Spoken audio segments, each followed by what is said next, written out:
truly believe in Rich's statement, and that is the greatest investment that you can make in your cycling is in yourself.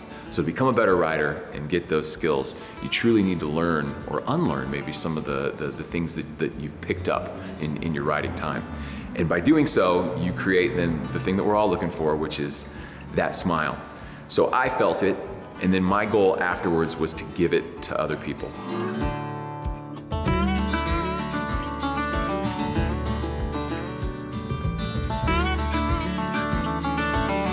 We've seen this incredible increase in ridership over the last few years, and I think one of the biggest things that we can do to help take people from one-time bicycle buyers into lifelong cyclists is to make sure that they have fun on the bike. So I spoke to Chad Wolf and the wonderful people here at TREK Johnson City, and came with this idea and said, hey, what if we gave this gift to the people here? What if we ran 3 days of clinics? What if we were able to truly change maybe the way people feel on the bike and give them that huge smile, that huge confidence booster? And Chad said, yes, let's do it. Let's make it happen. I literally wish that you could be looking at what I'm looking at right now. Johnson City is just a beautiful place. The backdrop, I've looked at it multiple times and said, is this real? Like, is this really happening?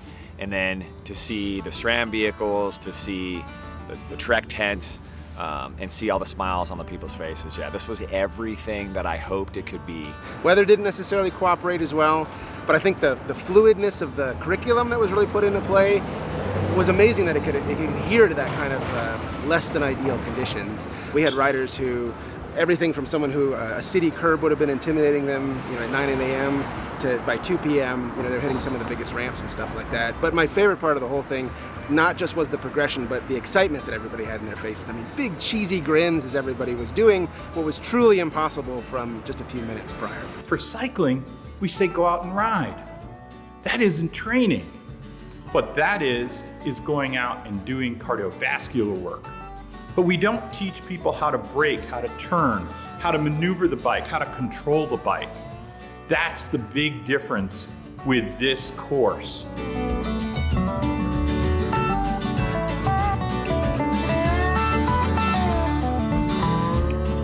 Once we set up for that first clinic and everyone started actually showing up, it was super cool to see people come from, all surrounding areas with the same goal, right? Like they either have been riding bikes for a long time or they're just getting started and they just want to learn more. So it's been fun to see it come together and actually like the community of mountain biking that we really just brought to Johnson City in a special way.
My favorite part, definitely having the staff come through this morning.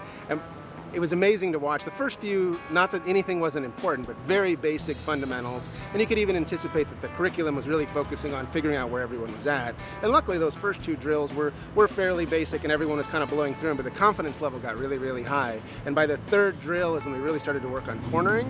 It was like watching training wheels fall off kids' bikes. Everybody was struggling to be able to grasp the idea of it. But again, everybody got it by the end of it. So every skill set you could imagine, even working in the bike business, and everyone was nailing it by the end of it. Starting to hear the grip of the tires let loose and stuff like that, which was just so inspiring is the best word I could use. Thanks to some tremendous effort by the people at SRAM, as well as some folks from TREK Bicycles, we were able to come in here and work with a huge group of talented people and show them what we do. I thought the results were fantastic, and I believe everybody who came through enjoyed themselves and got a lot out of the experience.